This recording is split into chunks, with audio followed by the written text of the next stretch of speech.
and I was encouraged to drink with my dad at a very young age. How but young? I got drunk my first time at 2, and my dad thought it was hilarious. Recovery Vow is sponsored by Aggressors Adventure, Posey Funeral Directors, and Craig International, among many other sponsors. Thank you for your support. Today on the Recovery Vow podcast, I have the Ivey family, and I'm so glad to have you guys here. Miss Ivey, why don't you lead us off? Tell me a little bit about who you are. So my name is Ashley Ivey. I'm a woman in long-term recovery, and what that means for me is it's been a little over 4 years since I've put any mind or mood-altering substances into my body to escape my reality. I'm a certified peer specialist, a forensic peer mentor, a whole health action management coach, and I work with the Veterans Court and the Drug Court for Richmond County. What do you do in the forensics? So forensic peer mentor is I am uniquely qualified because of my criminal history to work with people today coming out of jails and prisons and in probation and parole positions to integrate back into the world. Kind of like that movie, Catch Me If You Can. Remember how they used his talents of yes, exactly what he was really good at to catch other people? Yeah. Look at you. Yeah. So you're in forensics of recovery. I like the way that you introduced yourself as so-and-so and so-and-so in long-term recovery. Where'd you get that lingo from? So CARES, Certified Addiction Recovery Empowerment Specialist, is something, CPSAD is Certified Peer Specialist Addictive Disease. The state of Georgia pays to get people those certifications, and it's based on being in recovery for 2 years or more. The only requirement is a high school diploma or a GED and 2 years of abstinence.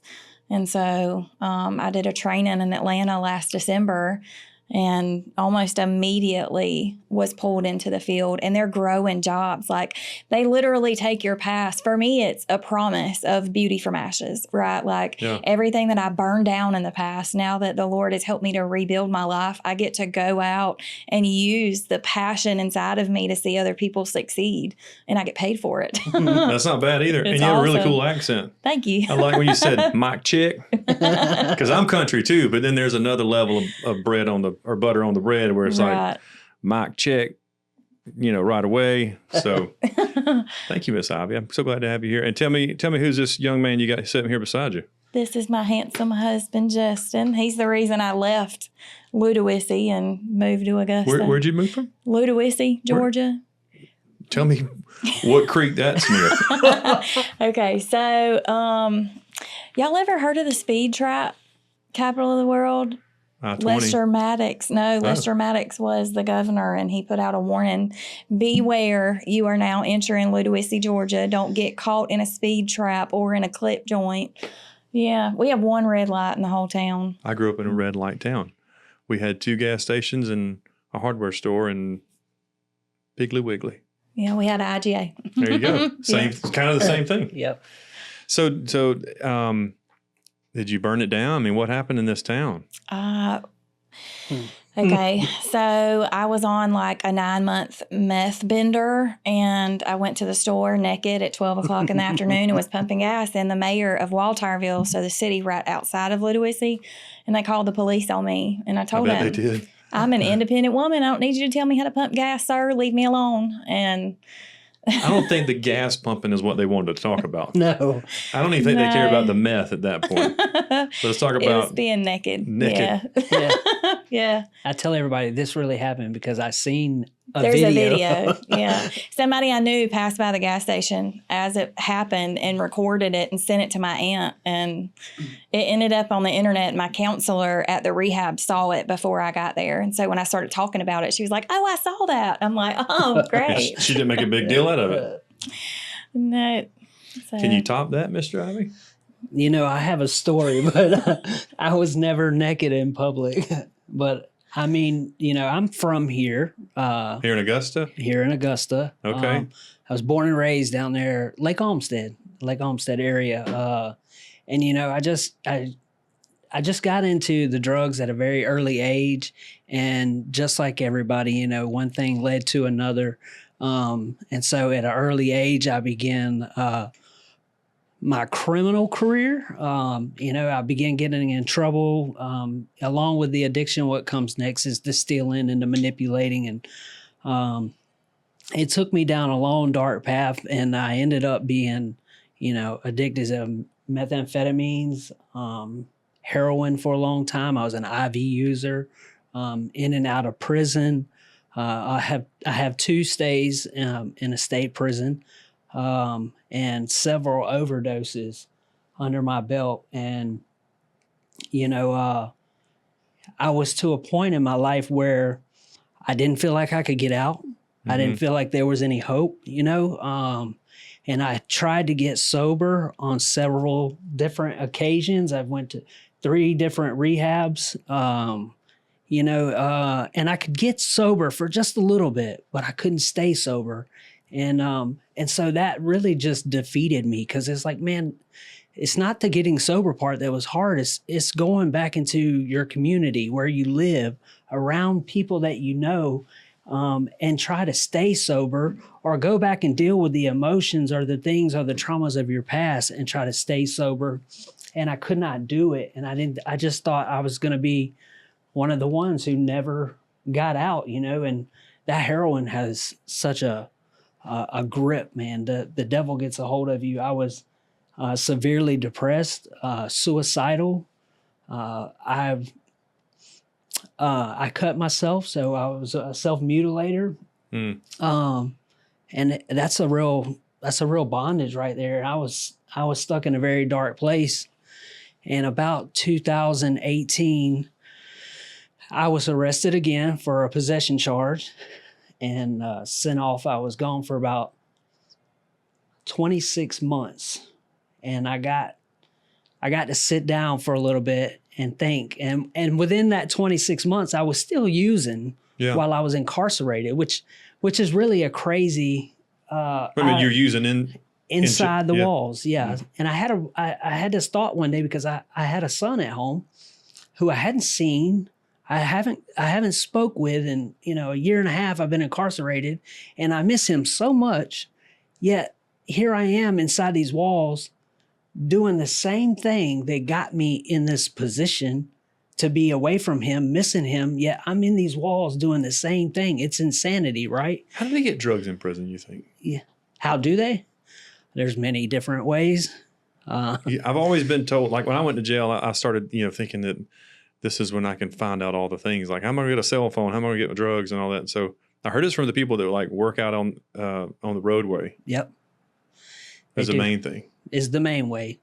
And then guards are bringing it into you. You have your crooked guards. So they're also getting it through visitations. They're flying drones over the walls now and just dropping it on the yards. Yeah. It's crazy, but it's there. So if you want to get high inside the prison system, it's there. And, I heard somebody say the other day that, sending people to prison is not really helping them, because they're sending them to a place where it's all there too, So I made a decision about halfway through my stay to get clean, and I did. So I was able to accumulate a year before I left. Were you a one and done kind of guy? Like when you say you got clean, like you started a 12-step program in jail? No, I just... or just abstinence? I just stopped. I stopped using because I was on a 5-day bender of methamphetamine inside these walls, and I had that revelation one day, like, what am I doing? I'm incarcerated. I don't even know when I'm going to be released. I haven't seen or talked to my kid in, over a year at this point in time. Son's mother wouldn't have anything to do with me, it's not hers. Did y'all know each other? We didn't at the time. Oh, okay. So my son's mother wouldn't have anything to do with me. Here I am, can't see my kid. I'm missing him. I can't call and talk to him. He probably doesn't even know where I'm at, And how old was he? He was 4. So it was very heartbreaking, and it was an eye opener for me. Yeah. And so I put it down. I quit using. I actually, the way it happened was, I had been there for so long, And I put in for a trustee position a year ago. And then all of a sudden one day I had that revelation. Then like the next day they come in and say, hey, do you want to go on this road crew? And I said, oh, here we go. Absolutely. I'm getting out of here. I got this, they say if nothing changes, nothing changes. So I changed, which I changed my environment. I went up there, cleaned up. I would end up, that was just in the county jail. And then I would end up getting shipped off and I'd stay sober while I was gone.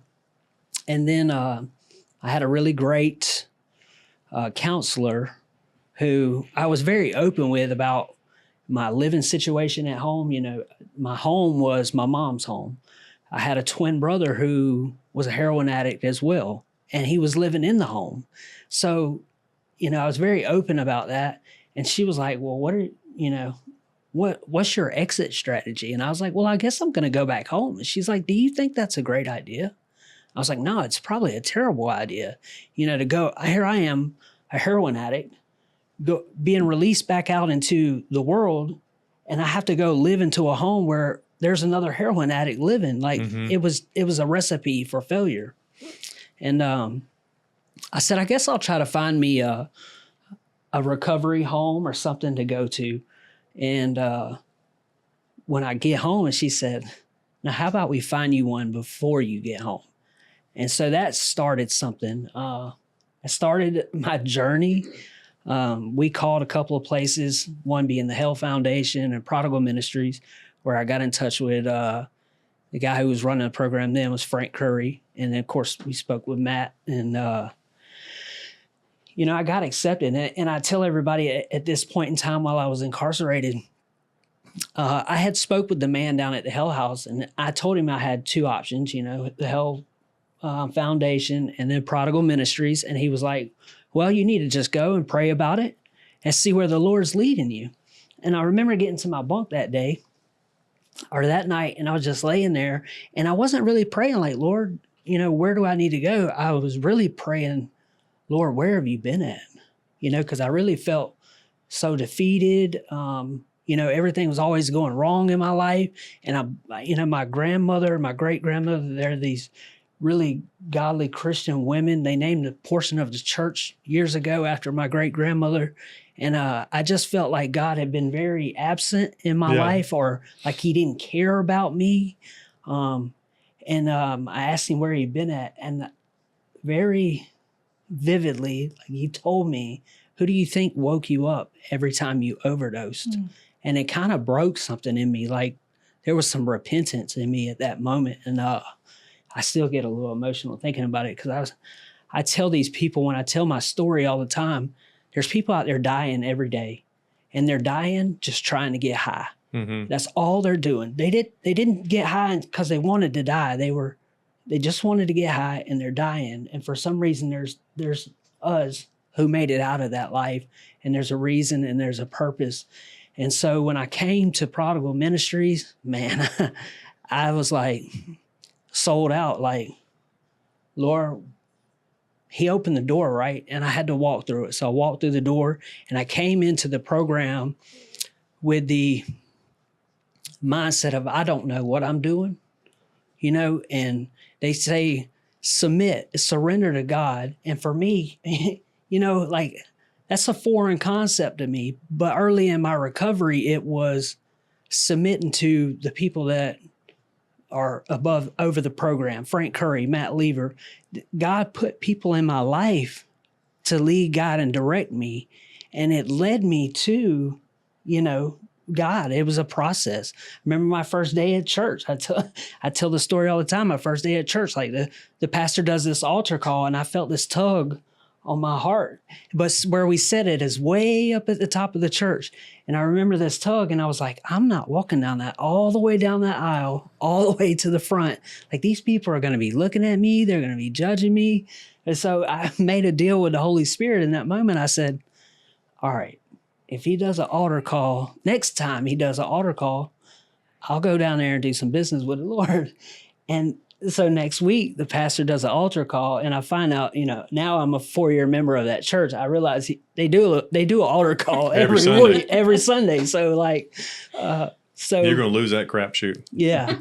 Yeah. So the Holy Spirit let me off the hook. Okay, you're going to find out, So I began to do business with the Lord like that, man, getting on my knees, praying, just surrendering. And I began to work a 12-step program. I got me a sponsor. I followed all the suggestions, whether it be from the leaders at Prodigal, my sponsor, we all the way down to we had housemen at the house we lived in. And I just took all the suggestions, man. I came in, I was sold out, and, my life began to change. How old were you? I'm going to say 31. And how old are you now? I'm just turning the year up. 36.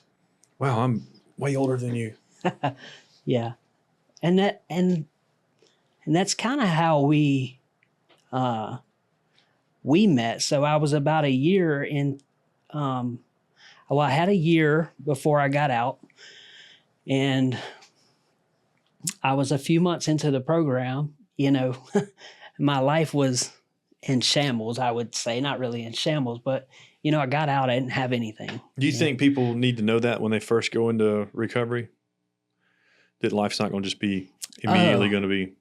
Yeah. Oh, yeah. Yeah. You know what I mean? Like some people, they go check the box, do 30 days, and they're like, I got it licked. Oh, gosh. And we're different. Like, it took me 6 months for the Lord to break me, right? Like, I didn't come in surrendered. I was still getting in trouble. My rehab was downtown Savannah, and I worked at a hotel on River Street. And I had to walk a mile. And I'm like, surely the Lord, and it wasn't Christian based, so I didn't have anybody to talk to. And I was like, surely the Lord's will for me is not to walk through the hood to work every day. So my mom would come and pick me up. And then when it's against the rules, like we're not supposed to do that. And when they busted me. Get a ride from your mom? Yes. That's a big deal? Well, because there's codependency issues there, right? And so my mom had my son. So if we back up 9 months before I went to rehab, I was married to another man. We met on Facebook. 3 weeks later, we got married at a gas station called Roadrunners on the way to the pill doctor by one of his ex-rehab buddies. Let me hear the story. Okay. All right, so we're going to just deviate a little bit, and I want you guys to tell your story and all that, and I want it to be spiritual and all the things, but you just threw me a curveball of... I was wild. As a Absolutely. buck, bro, as a buck. So, yeah. You don't have to tell me his name. Y'all met on Facebook. How did y'all meet on Facebook? Was it like a... Randomly popped up on my people stuff you may know. One day, yeah. And then add friend. Yeah. Talk, 3 weeks. 3 weeks? Well, we met. Yeah. So we talked and met, and then 3 weeks after meeting, mind you, this guy had a job, and he had like a trailer, but he didn't have a license. He didn't have a vehicle. I thought he had a vehicle, but I found out that was a lie after we got married. But because here's what I want to talk about this. I want people to hear that their story is okay to tell. oh yeah, Your story is okay to tell. oh yeah, Everything that we talk about on this podcast doesn't have to be about husband and wife. It's about the situations that you put yourself in. Well, I thought I had the wrong view of marriage, right? Like I thought if this man marries me, then I'll finally somebody who loves me for me, who won't leave me. I'll have a provider, like all the things. And so the year before I met this man was my dad passed away, and I got I'm so sorry. $350,000 when he died. And so I went through a lot of relationships because I wanted love, but men knew that I had all this money. And so I got used a lot. And so I figured if he married me, then he's not using me, right? And I was California sober. So I wasn't doing pills anymore, but I was smoking weed. And so when I got with this guy, he went to a Suboxone doctor, and he had Suboxone, Klonopin, and Adderall. And I was like, oh, genius idea. If I go to the doctor and get a prescription too, then my family can't say that I have a problem. Because it's written on a bottle. Because it's on a bottle, yeah. Because, okay, backtrack a little bit. My dad died. I was in rehab the first time. Did they let you out to go to the They service? did. Okay, good. And then when I came back, I waited for that check to hit my bank account. I bought the guy that I was talking to then a $25,000 car and called him and said, I'm jumping out the window tonight. tonight's the night, come get me, and I left, and I was immediately back on pain pills. So Jumped out of what window? the rehab window. Okay. And then when you got in the car that you bought, Yeah. you escaped rehab. I absconded. That's what my probation officer told the judge. She Said what? absconded. Absconded. What is that? Escaped, I reckon. Yeah. And then y'all decided in that ride, we're going to go get married? No, this was a different guy. There was. It's okay. Yeah. I was looking for the love of Jesus in men and didn't know that that's what it was until I had an encounter with him. Okay. Yes. This is not to pick on you at all. This is like your story. Oh, Like, I'm so people unashamed. need to, Yeah. please, good Lord, don't worry about that. But how was the wedding at the gas station? So it wasn't really a wedding. Like, we went and got a marriage license from the courthouse, and he was like, I have a buddy who's working in, and I don't remember what the place was called, but the gas station was called Roadrunners. Mm-hmm. And he called him, and he's like, oh yeah, I became an ordained minister. I can sign the marriage certificate. So Online? yeah, I guess. Yeah. And we pulled up to the gas pump, and we didn't say vows or anything, and we just signed it and went on to the doctor, and I got my pills, he got his pills, and we went and Had a honeymoon. yeah. That's incredible. Let me tell you why. One, it's your story, but I'm sure there are other people out there that have stories just like, maybe not just like that. You ever seen The Wonderful Whites of West Virginia? The documentary? Yes. They got married at the CBS or something. Remember? That's kind of the family that I come from on my dad's side. I mean, That's we're okay. just, yeah. I can't remember her name, but yeah, they got married at the drugstore. Now, Yeah. You're doing a lot better than they are. But Today. Yeah. Well, I'm proud of you. Thank you. Tell me though, I want to hear what you learned after you got sober Mm-hmm. and you went to this, you got your education and all this training. You said it was 2 years of abstinence from drugs and alcohol, living in recovery pretty much.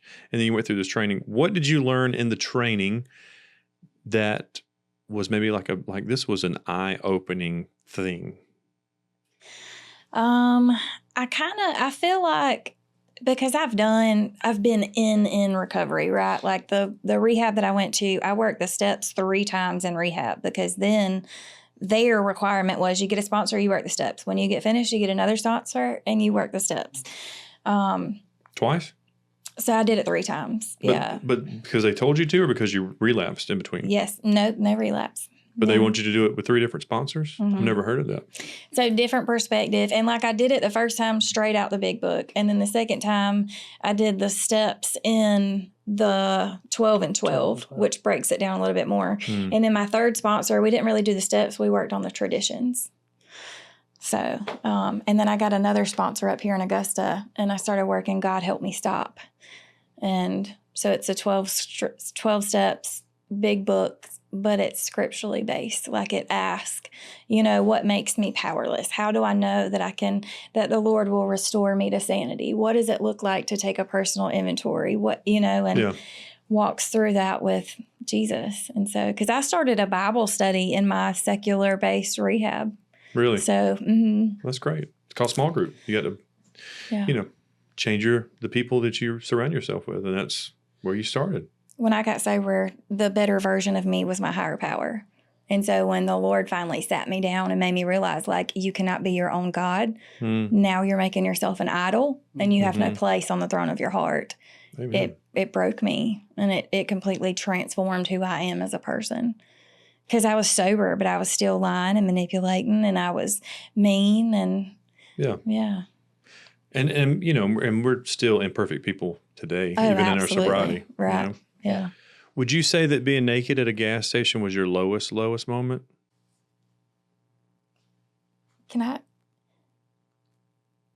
So my lowest moment, actually, was running through the woods 9 months after I got married to that guy. He beat me in the face with a shotgun, and he turned it on me. And I ran through the woods, and he called the police and told them that I hit him. And so at this time, my 3-year-old is in the bed. And so I ran, and the cops pull up, and they're snapping pictures of me in the road because my face is pouring blood. And I get to the house, and my now ex-husband is standing there handcuffed, and my 3-year-old is standing out in the yard, and all I can see is the blue lights flashing off of him, and DFAC shows up. And that's a sobering moment of clarity. it was not, though. It wasn't? No. So I packed him a bag. I called my grandpa, my papa, who lived down the road, because they said, you got 5 minutes to get somebody here that's family. And I call him, and my bright idea is to take all the Adderall that I can once they leave, because court is at 8 a.m. the next morning. This is like 12:30, midnight, 1 a.m. I'm like, I have to be awake in 7 hours, and I've been doing And Adderall will do that for you? No, I passed out, and I didn't wake up for 3 days. So I missed my court date, and then I lost my phone and all of the chaos of what happened. And so it was 3 days before I reached out to my mom, and she was like, we already know, and at that point, the bound girl inside of me felt like my kid would be safe with my mom, and I could continue to do what I was doing. So you're okay. In that moment, you'd done made up your mind it was okay for your child to go live away from you. Yeah. You were okay to turn your mama switch off. Yeah. That's a low point. And it's Very, okay. Thank you for sharing that. Because I think a female may listen to this one day. It may not be as soon as your episode comes out. I don't know when it'll be, but the fact that you stopped him to share that tells me that somebody's going to hear it, and then they're going to need to hear it. I remember, it's not that I didn't love my kid, no, but I didn't even we love myself enough. Yeah, you can't love, if you can't love yourself, how can you love anybody else?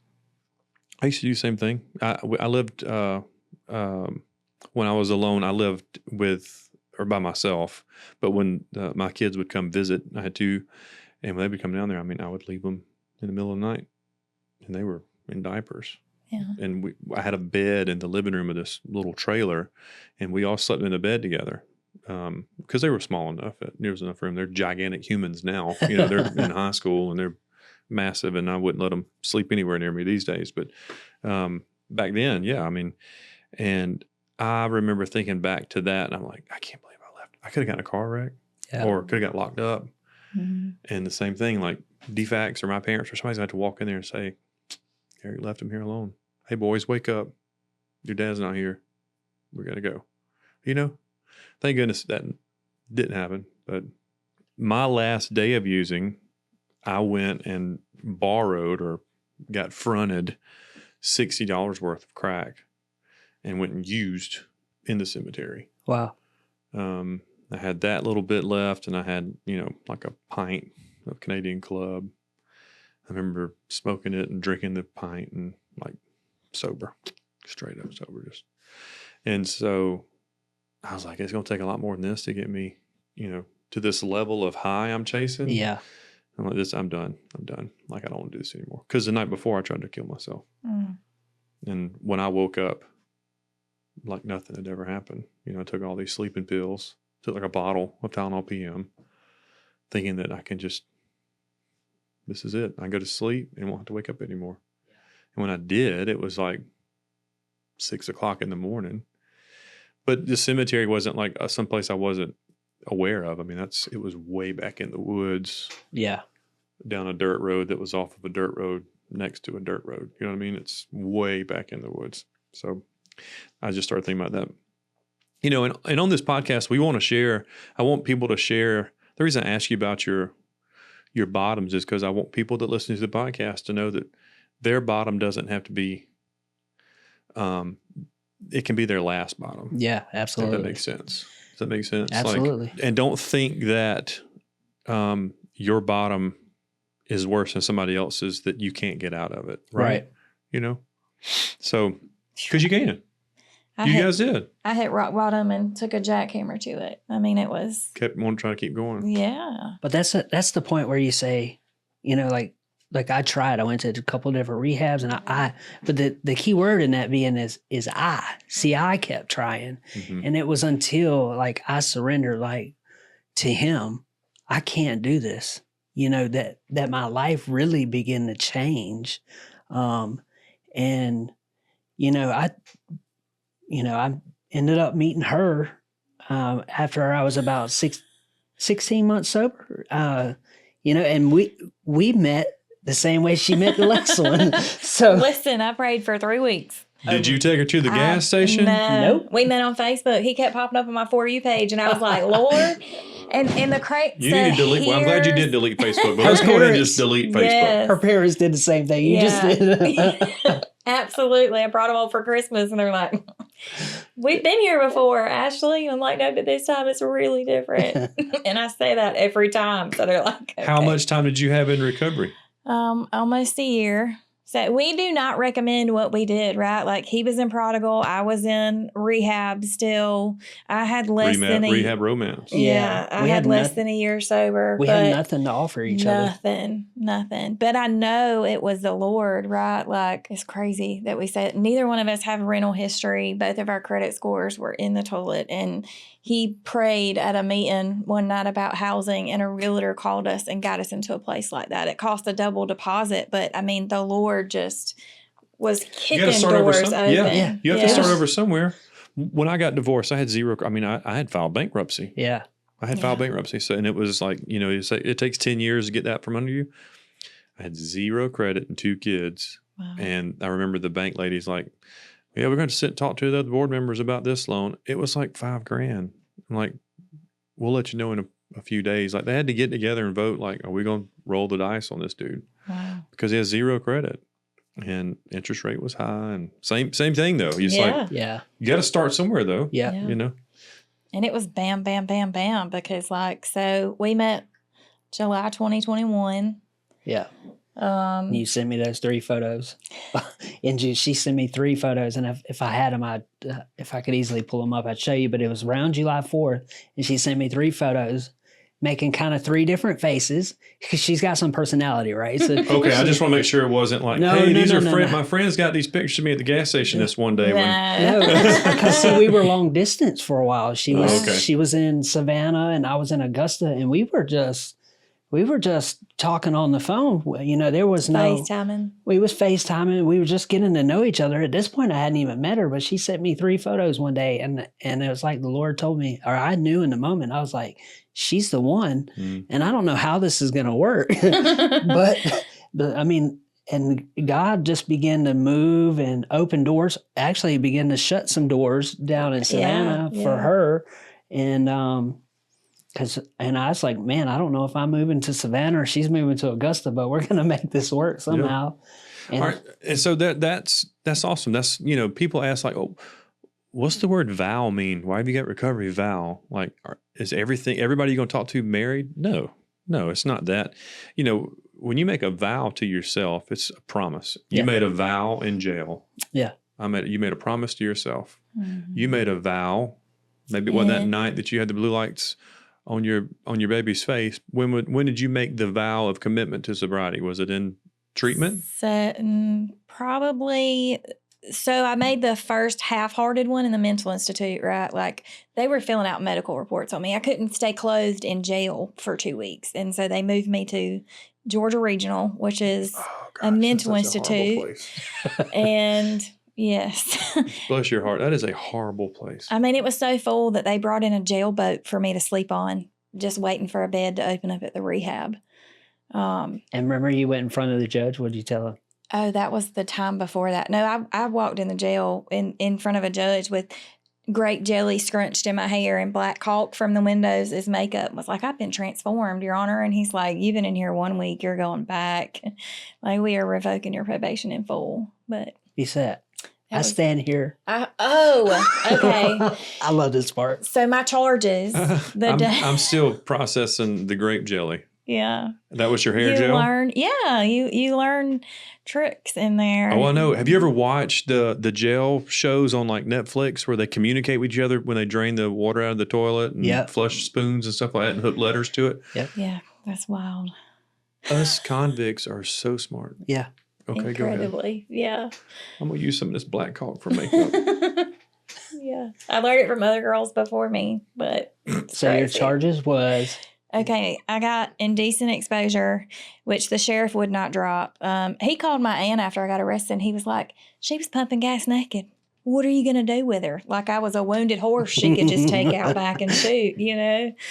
I had obstruction of an officer because, God rest his soul, he passed a little bit after this happened, but one of the cops that was friends with my dad showed up to the house, and I'm standing there naked, and I charge him, and he tased me.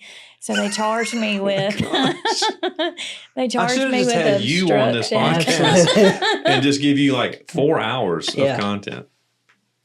Her story is so good. And I don't mean to laugh. One. Oh no. But it's hilarious. It is. To look back on it, it's like, my God, what happened? Like How old are you now? 31. That's a lot of life you've lived in 30 years. Yes, absolutely. Actually, it was really a short amount of time, too. Yeah. She went off the deep end quick. Yeah. So my dad was an alcoholic, but I didn't know that growing up, right? Like it's normal for grown men to get together and get tore slap up at birthday parties. Mm-hmm. And I was encouraged to drink with my dad at a very young age. How young? I got drunk my first time at 2, and my dad thought it was hilarious. My uncle owned a tattoo shop, and so I would go to the tattoo parlor, and my dad would be like, I bet you $20 my 3-year-old can make you cry with one hit, you know, and I would headbutt grown men right here, and they'd cry, and my dad would make some money. I was mean as a rattlesnake growing up. Like I was mean as a rattlesnake, wild as a buck. Yeah, absolutely. That's going to be the name of this episode. Mean as a rattlesnake, wild as a buck, married. Yeah. So anyway, I get to court, and my attorney's trying to get all these charges dropped. Because at that point, I had DUI, failure to maintain lane. I crashed my car on the way home into the woods, and I walked home naked. Why wouldn't you? And you don't like clothes when you're No. Absolutely not. Mm-mm. And my uncle came trying to give me a blanket because he saw me wreck. And so he comes running up on a 4-wheeler with a blanket. Were you driving the car naked or just Yeah. took? Okay. Yeah. I was like, you wrecked the car. Did you take off your clothes at the scene of the accident and just say, I'm going to walk it? No, this was after I left the gas station when the mayor called the cops on me. Oh, okay. Yeah, and I crashed my car, but I could see my house. And I had been telling my mom, like, I had a Come to Jesus meeting. I'm going to get it together. I'm going to get sober. You know, and I was like, oh, this is it. Like, I'm naked. My house is right there. Jesus is going to meet me. I'm going home today, you know? And so I get there. Won't he do it? I did have an encounter. It just wasn't in my front yard. The police showed up, and I charged them. They flattened me. So I got DUI. I got like 6 charges, and one of them was felony obstruction.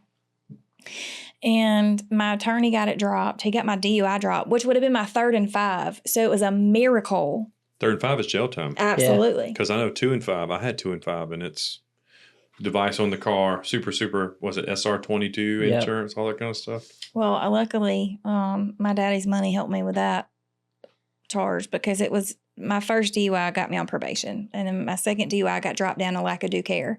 But when the judge looked at it, I had been charged with 2 and 5. That was my 3rd charge of DUI in 5 years. And they dropped that one down to lack of due care. That was a miracle. But he wouldn't drop the indecent exposure. The sheriff stood up and said, we're not dropping that one. I mean, I don't blame But I was like, Your Honor, I've been transformed, you know? And he was like, how do I know that? I said, I stand before you fully clothed in your courtroom today. Like, I'm sober. See this jelly? Yeah. I did this hair for you. So that, not that time. That was the time before that. Yeah. Okay. We are running out of time. I know. Yeah. I want to have you back. I mean, I feel like there should be a part 2 to this story, but you know, and I don't want you to feel like you came on this podcast just to air all your dirty laundry. No. Okay. People need to see that you guys had a story each in addiction. Absolutely. But you live a life together now. You're married. You met in recovery. Yeah. It may not have been the perfect timing, but it worked out to be the greatest thing that's happened to both of you. How long you been married now? 2.5 years. 2.5 years. Almost 3 years. And how's it been? We're still praying for restoration with his son, but my son's father beat me, raped me, and held me hostage, and we had a permanent protective order. And so when he went to prison, we served him. And Justin was able to adopt my son last year. Aw. Yeah. Yeah. In the same courtrooms that handed me down prison sentences. You're I was adopting able to stand in that courtroom and adopt the child, and God showed up in that courtroom that day, man, and it's just a blessing. The life that we're living now is what we prayed for back then, and it just seemed like a very unattainable life. Yeah. We get to we're plugged in with meetings around Augusta, and we get to sponsor men and women in recovery. We're put in leadership roles. We serve on the board, which is called the Secretariat of Trace Diaz. I don't know if you've ever I've heard of Trace Diaz. Yeah. So we're part of Trace Diaz, which our mission is to raise leaders up within the church, whatever church that you attend. We want to build people up and make them leaders and go back and serve, not just in the church, but in their homes and to their families. So we get to do life together, man. She's my best friend. We both love Jesus, and we're hardcore for our recovery, and we just get to do ministry together, and really learning to love ourselves has really taught us how to love each other, and we get to work our program, our steps 1 through 12 is so important to do it separately. What makes it? Why do you say that makes it important to do it separately? Because if I think that I can fix him, then I'm going to spend all of my time trying to fix him and his character defects. And then, It's a good point. It's a really good point. So she beats his ears up about it, about me to him. So that's what I learned. That's I'm sure as a newlyweds, those were normal conversations. Even if you didn't have addiction in the background, you're like, I gotta change this person on there. I want him to be just. You don't want him to be just like you. No. So I have some gifts for you guys. I want to give you some cups, but I wanted to give you a copy of my book. This is my selfish plug on my podcast is to give you this book. Now, this book is meant for you to have a copy, and it's meant for you to have a copy.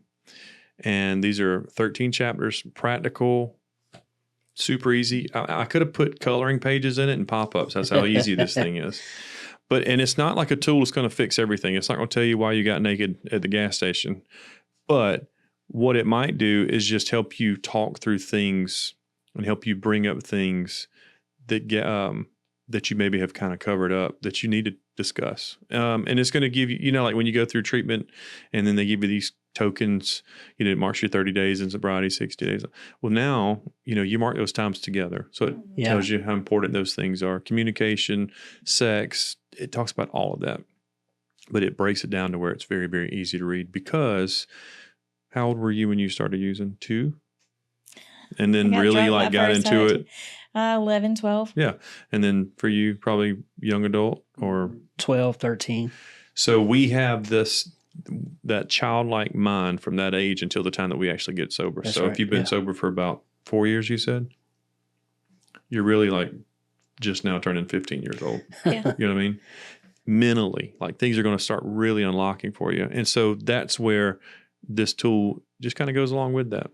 So I would be extremely honored for you guys to take it, read it, and then give me some feedback. Tell me what you think about it. Absolutely. It's got questions at the end of every chapter for you each to answer individually. There's places where you can notate, and there's questions that you answer together as a couple. So it's really cool. Awesome. And then maybe take it and you can use it in small group or teach it to other people. That's the goal for it as this thing grows, is for us to, it's a way to kind of, I guess in the 12th step, they tell you to take the message to another person, right? Yep. Yes. Carry the message. You can 12 step. Practice these principles in all our affairs. Yeah. I can't thank you guys enough for coming on this podcast. Yeah, appreciate you having us. Thank you for inviting us. Yeah. I hope today this helped you stay sober. Yeah. Yeah. And today, really, it's not about staying sober from drugs and alcohol. It is about emotional sobriety. It's about not acting out in my emotions because, I'm hormonal. I don't like the weather. My feet hurt. Right. Like I don't have to treat him like dirt because I had a bad day. Mm-hmm. And so, yeah, absolutely. Being able to do something like this and communicate better because that's always an area that can be improved. Communications chapter 2. Awesome. Please read it. I'd love for you, honestly. I'd love for you to have your feedback. Absolutely. All right. Ivey family, thank you guys for coming on the Recovery Valve podcast. We'll see you soon. Hey, thanks for tuning in today's episode of Recovery Valve Podcast. I really hope you enjoyed today's episode. If you would like to connect with us, you can connect with us through email at recoveryvalve@gmail.com, our website, recoveryvalve.com, or you can find us on our different social media platforms, Instagram, TikTok, and Facebook. But we would love for you to go to YouTube and subscribe to our channel. If you would like to pre-order a copy of my book, Marriage After Addiction, Take Back Your Life Together, you can do that through the store at exomarriage.com, or you'll see a link on any of our social media platforms. I look forward to seeing you again very soon. I hope you enjoyed today's episode. Recovery Valve Podcast is brought to you by Goldneck, Newsom Electric, S&S Supplies, Carpet Cleaning Pros of Augusta, Rhett Walker, Atlas Health and Wellness, Norval Fixture and Equipment, Augusta Lawn and Turf, Augusta Dream Center, Bagwell Insurance, Sally Kohler Photography, Burroughs Elijah, Attorney at Law, Communigraphics, Kendra Neal Studio, Kendrick Paint and Body, Coleman Construction, Augusta Magazine, Corbin Jones State Farm, Game Changers, Tree Guys with Ties, Penn Roofing, Aggressors Adventure, Posey Funeral Directors, Craig International. And I want to say thanks to everyone else who's contributed to the Recovery Valve podcast. We couldn't do this without you.